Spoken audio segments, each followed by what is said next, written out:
Hello, everyone. Hello.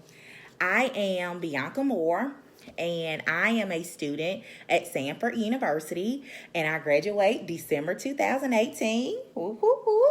And my degree will be a graduate degree, and it will be a master's in instructional leadership. And so I'm here today because a part of my coursework, I'm in one class, designing multimedia for instruction, and I wanted to share with you today because we have to do a live stream, and so on a how-to or explainer video. So I see that viewers are coming in. Thank you all so much. I appreciate you all. Thank you for commenting. So, as a part of my coursework for designing multimedia for instruction, we have to do this live stream video, and my video is on teaching techniques or teaching tips for beginning teachers. And I say beginning teachers because I am in my 6th year of teaching. So I guess for teachers, your first year up into your 6th year of teaching. So thank you all so much for coming in. So we always want to, in teaching, we always want to start with, I'm going to give you 4 tips.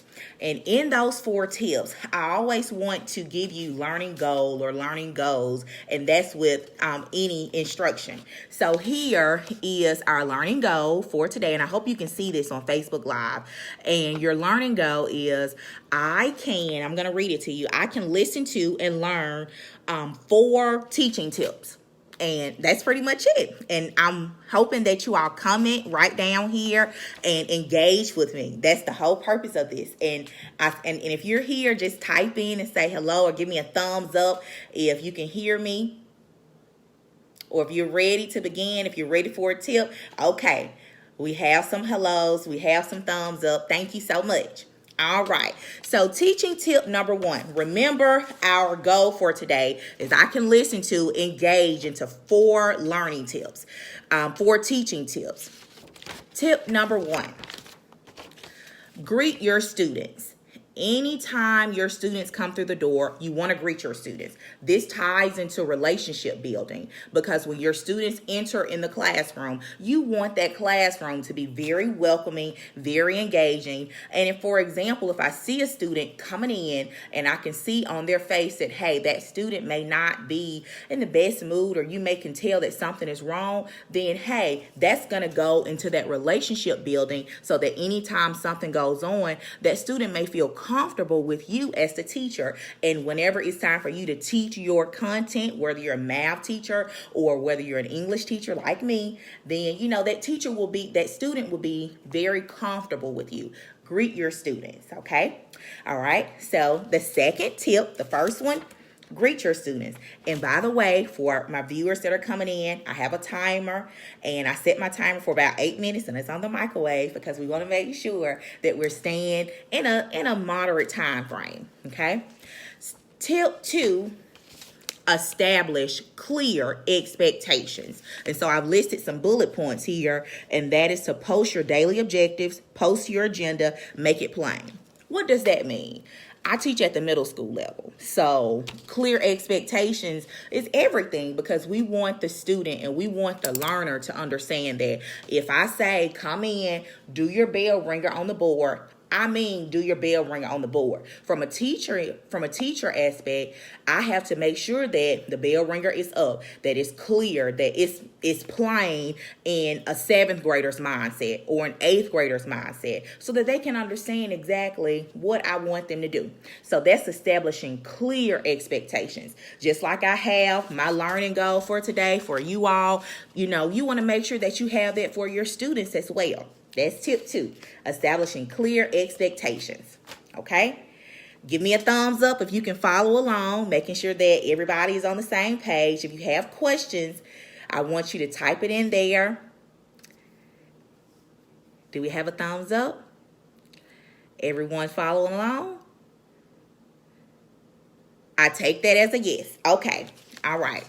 So now, tip 3.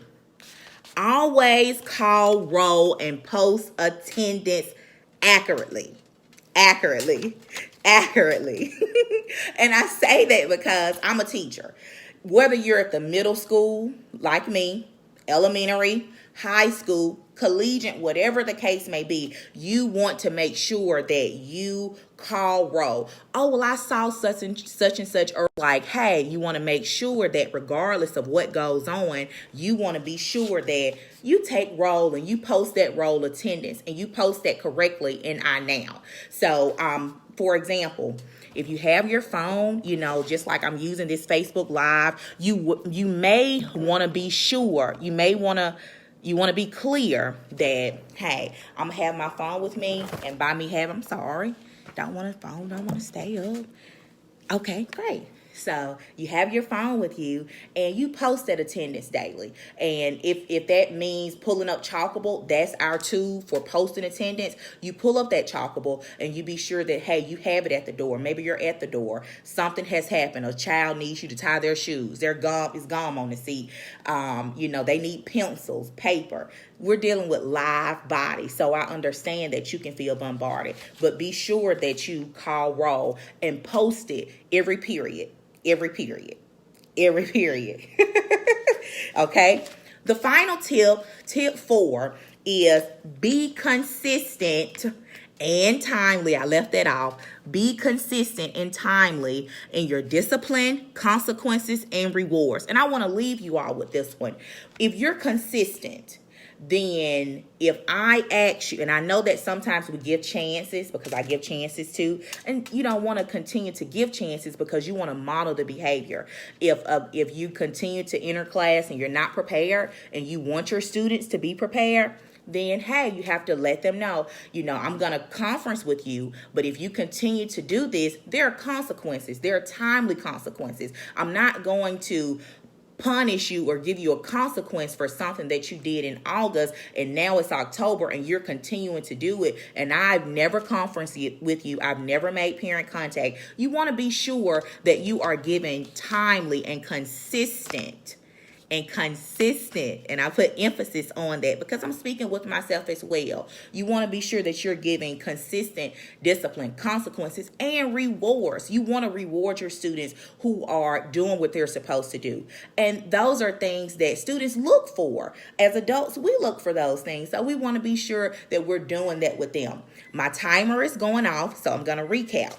Right here, the first one is greet your students every day, relationship building, making sure that they understand that, hey, I'm a person too, okay? Tip 2, establish clear expectations. Just like I gave you your I can statement, you want to be sure that they know what they're doing and what you expect from them. Tip 3, always call roll and post it accurately in your tool, which is ours is Chalkable. And tip 4, be consistent and timely in all of your discipline, consequences, and rewards. I do appreciate you all so much for being engaged with me. If you have any questions and you didn't post them here, I would love to receive your questions. Thank you so much.